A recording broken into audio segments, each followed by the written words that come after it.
같은 소리가 있어 그들이 앉은 온 집에 가득하여 마치 불이 햇처럼 갈라지는 것들이 그들에게 모여 각 사람이 하나씩 위하여 있더니 그들이 다 성령의 충만함을 받고 성령이 말하게 하심을 따라 다른 언어들로 말하기를 시작하니라.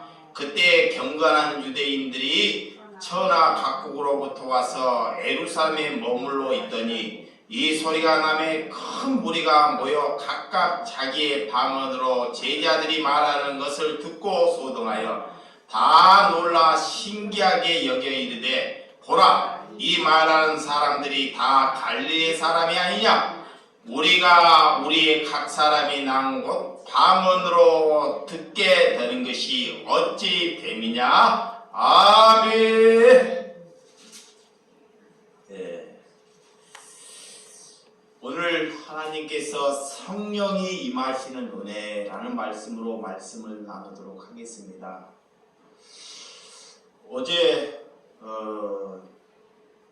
이태원에 할로윈 데이라고 코로나가 끝나고 수많은 인파들이 모여서 이곳저곳서 여기는 것뿐이 아니라 정말 수십 명들이 무엇을 보고 무엇에 살겠다고 그곳에 모여서 하는 것을 보고 하나님께 기도했습니다. 이것은 왜 젊은이들이 그곳에 갈 수밖에 없고 교회를 기피하고 하나님을 기피하는지를 말씀 안에서 내 자신을 잘 돌아봐야 한다는 것입니다. 누구를 막론하기 위해서 나라의 지도자를 막론하고 누구 종교적인 지도자들이 다 썩었다고 우리의 입으로 막론하기 전에 그 문제는 저는 먼저는 저게 있다고 생각합니다. 그 젊은이들이 죽었지만 그 죽음은 내 자녀라는 것입니다. 우리가 내 탐욕을 위해서 돈을 위하여 내 생각을 위해서 내 이치를 위하여 살아왔기 때문에 그들이 하나님을 믿는 것을 기피하는 것은 당연한 일입니다. 그들은 교회를 기피하여 그들이 원하는 곳에 가서 사람이 수십만이 몰리든 수백만이 몰리든 그것이 천국이라고 그곳에 몰려간다는 것입니다. 여러분, 우리가 왜 이 시간에도 하나님께 회개하라고 외치지만 내 자신마저도 여러분 자신들이 하나님께 왜 돌이키지 않습니까? 성령이 오시면, 성령이 오시면 첫 번째로 내가 무슨 죄인지를 아는 것이 성령이 우리에게 오시는 이유라는 것입니다. 사람들은 성령이 오시면 우리의 문제가 다 안 되는 것이 해결되고 몸 병이 고쳐지고 하는 것은 후자의 일입니다. 성령이 우리에게 오셨다는 것은 내가 얼마나 사악한 삶을 살아가는 것을 아는 것이 성령이 오시는 것입니다. 그래서 하나님께서 그거 안 해도 돼요. 괜찮아요. 하나님께서 우리에게 성령을 보내주시겠다고 하나님께서 약속하셨습니다. 그러니까 우리가 성령을 받는다는 것, 성령을 임한다는 것은 우리가 사람들이 다른 것, 내 필요를 자꾸 욕구하기 때문에 우리에게 성령이 오지 않는다는 것입니다. 내 필요한 것, 내 자녀가 잘 되기를 원하는 것, 이런 것을 자꾸 요구하기 때문에 하나님이 아시고 우리에게 그런 성령을 보내주지 아니하신다는 것입니다. 우리에게 성령을 오는 것은 이제는 나를 위해서 살지 않고 이제는 젊은이와 그 남을 위해서 사는 것이 내게 성령이 왔다는 것입니다. 그런데 이 땅의 교회들이 사람들을 모아두고 다른 주변으로부터 수많은 피해를 주고 있습니다. 소리로 피해를 주고 주차 문제로 피해를 주고 누가 나에게 쓴소리 한 번만 하면 욕을 2배로 갚아주는 그런 피해를 주고 있다는 것입니다. 그러면서도 우리가 이 땅에서 늘 주일 성서를 지키고 하나님께 기도하고 있다는 것입니다. 이런 것으로 젊은이들이 어떻게 교회를 깊이 하지 않아 할 수가 있습니까? 여러분, 우리는 세상을 바꿔보자마자 하나님께서 우리에게 성령을 보내주시는 것이 아닙니다. 우리는 세상을 우리 자신으로 바꿀 수 없다는 것입니다. 하나님께서는 내 자신을 바꾸려고 성령을 보내주시는 것입니다. 내 자신. 그런데 세상 사람들은 내가 배우고 정치를 하고 종교 지도자가 되면 세상을 바꿔보겠다고 말하는 것입니다. 이것을 알아먹어야 한다는 것입니다. 저들은 하나님이 보내지 아니한 사람이라는 것, 성령을 보냈다는 것은 하나님께서는 나를 바꾸겠다는 것입니다. 그 바꾸는 삶을 살 때 그가 성령을 받은 것입니다.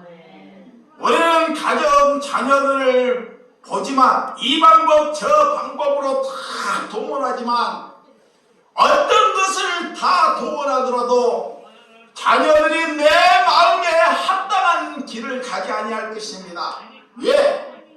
그것은 인간의 머리로 내 얄팍한 지식으로 자녀들을 만들었기 때문에 자녀들은 절대로 우리가 원하는 길로 가지 않는다는 것입니다. 그러나 하나님께서 우리를 변화시키기 위하여 또한 자녀를 변화시키기 위하여 이 땅에 예수님이 이 땅에 육신을 입고 오셨다는 것을 믿으시기 바랍니다. 우리가 변화되지 않고는 세상은 꿈쩍하지도 않습니다. 우리가 변화되지 않고는 자녀나 남편이나 우리의 형제들은 꿈쩍도 하지 아니한다는 것입니다. 여러분, 자녀가 변하기를 원합니까? 또한 남편이 변하기를 원합니까? 내 형제들이 변하기를 원합니까?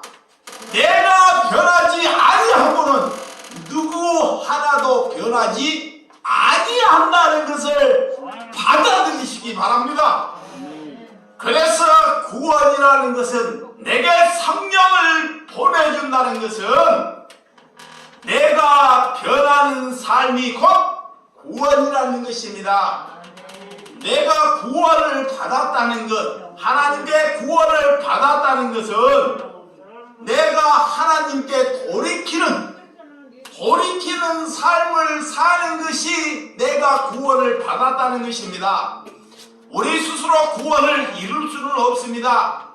어떤 사람도, 어떤 능력이 있는 자도, 어떤 죄를 짓지 아니하더라도 스스로 자기 자신으로 구원을 이룰 수 있는 사람은 이 세상에 단 한 사람도 없다는 것입니다.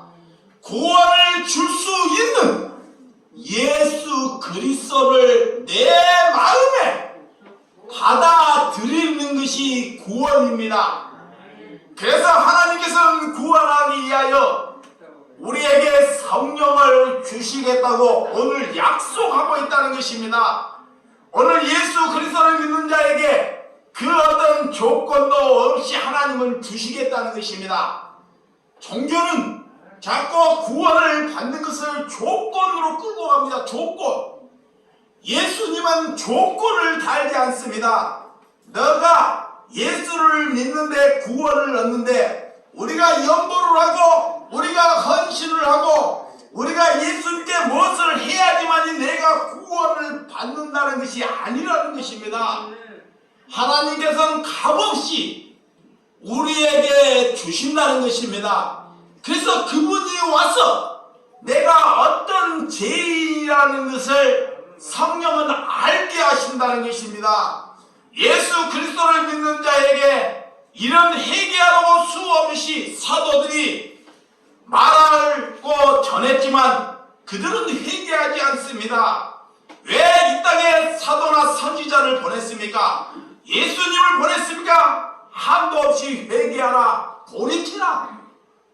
이것은 돌이키고 회개하는 것은 내게 성령을 구해야 한다는 것입니다. 내게 성령을 와야지만이 회개할 수 있다는 것입니다. 그래서 여러분들은 성령을 간절히 구하는 저와 여러분들이 되시기 바랍니다. 회개하지 않고는, 내가 성령을 받지 않고는 어떤 유명한 신학을 졸업해도 그가 거기서 수석으로 공부를 하고 목사를 따고 수많은 성도들을 이끌어도 하나님께서는 너를 목회자라고 인정하지 아니한다는 것입니다. 누가 신학을 나오지 않냐고 한 성도가 성령을 받고 그가 세상에 나가서 강하게 복음을 전하더라도 이렇게 신학을 나오고 공부하는 사람이 너가 어디에서 배워서 그 예수 그리스도를 전하느냐고 반문할 것입니다. 하나님께서는 너가 공부를 하고 공부를 하지 않더라도 성령을 받고 전한다면 선지자의 말씀, 예수 그리스도가 그 말씀을 전하는 것이 내 안에서 기억나게 할 것이라는 것입니다.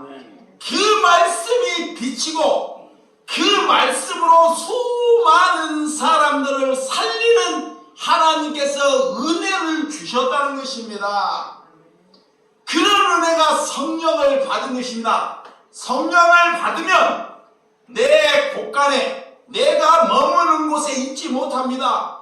내가 불로 성령을 받았기 때문에 이 복음을 많은 사람들에게 보여주고자 그곳에 머무를 수가 없다는 것입니다. 그래서 성령을 받으면 그 공간에서 흩어지는 하나님의 역사가 있다는 것입니다. 성령은 모이게 하는 것이 아닙니다.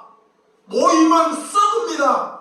성령을 받아들는 모이는 곳에 하나님께서 나가는 은혜, 누가 없더라도, 내 주변에 누가 없더라도 내 안에 예수 그리스도가 있기 때문에 어디에 가더라도 두렵거나 무섭거나 뭐의 돈에 구박을 당하거나 힘들어하지 않는다는 것입니다.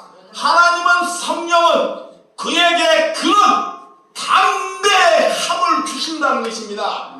하나님께 담대함을 얻었다는 것, 성령은 우리에게 내가 가지고 있는 얄팍한 지식 때문에 우리는 두려워한다는 것입니다.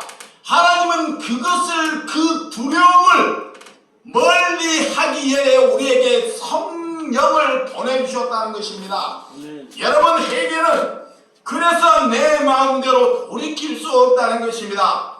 예전은 돈을 위해서 우리가 살았다면, 자, 성령을 받기 전에는 돈을 벌여야지 우리는 살 수 있습니다. 돈을 벌여야지만 자녀를 양육할 수 있습니다. 이런 생각에서 우리가 살았다면 성령이 왔다는 것은 돈으로부터 자유함을 얻는 것이 성령을 받은 것입니다.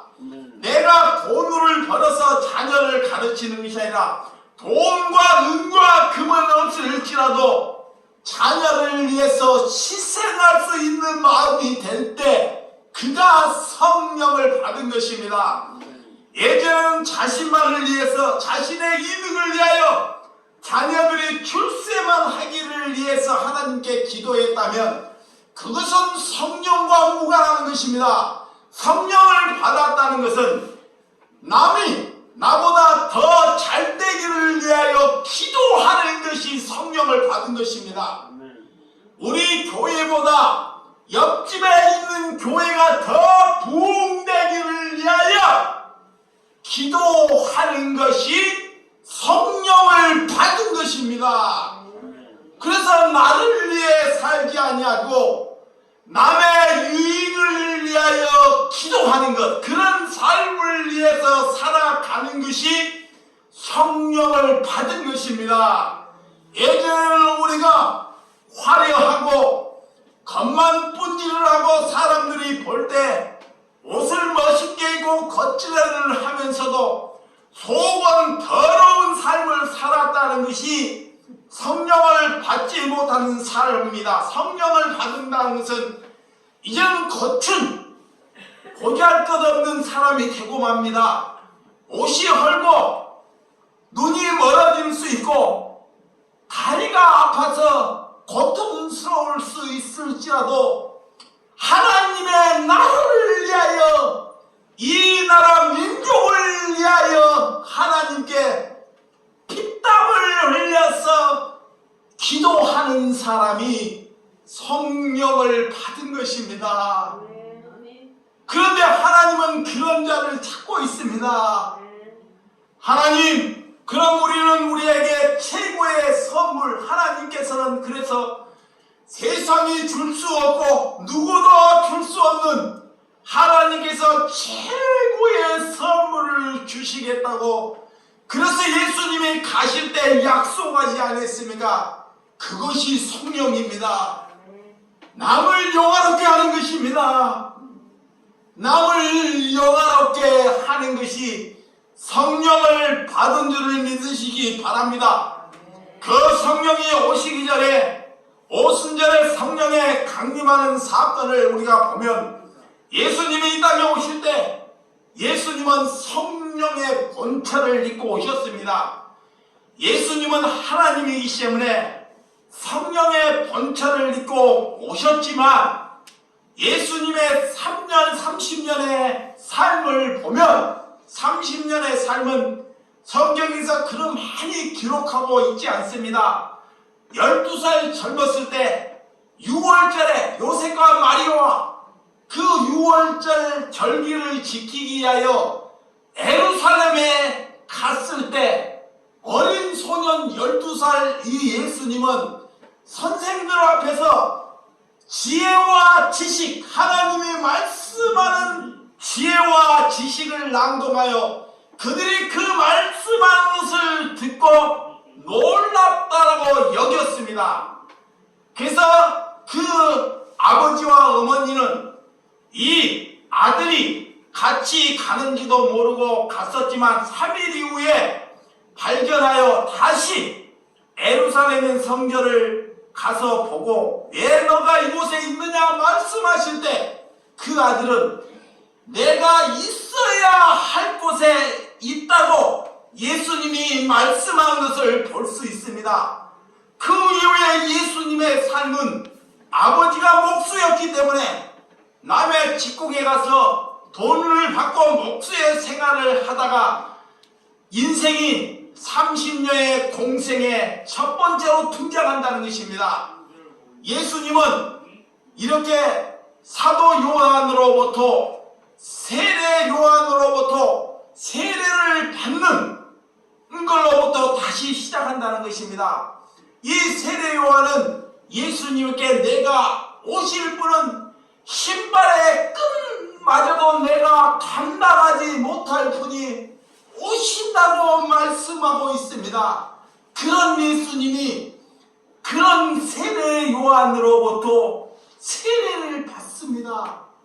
이 세례를 받을 때 하늘에서 성령이 비둘기와 같이 내게 임하였다고 말씀하고 있습니다. 예수님이 성령의 본체를 가지고 왔는데 왜 성령을 받을 필요가 있겠습니까?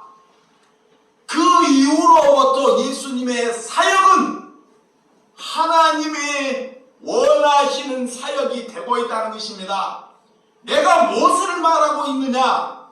여러분들이 교회 생활을 하고 예배당을 가서 하나님의 말씀을 먹더라도 성령이 교통하지 아니하더라도 그는 하나님의 사람이라는 것을 믿으셔야 한다는 것입니다. 하나님이 때가 되면, 예수님이 때가 되면 성령께서 30세 하늘로부터 다시 성령이 내리듯이 우리 또한 이런 종교 생활을 하다가라도 하나님의 씨가 있는 자에게는 성령이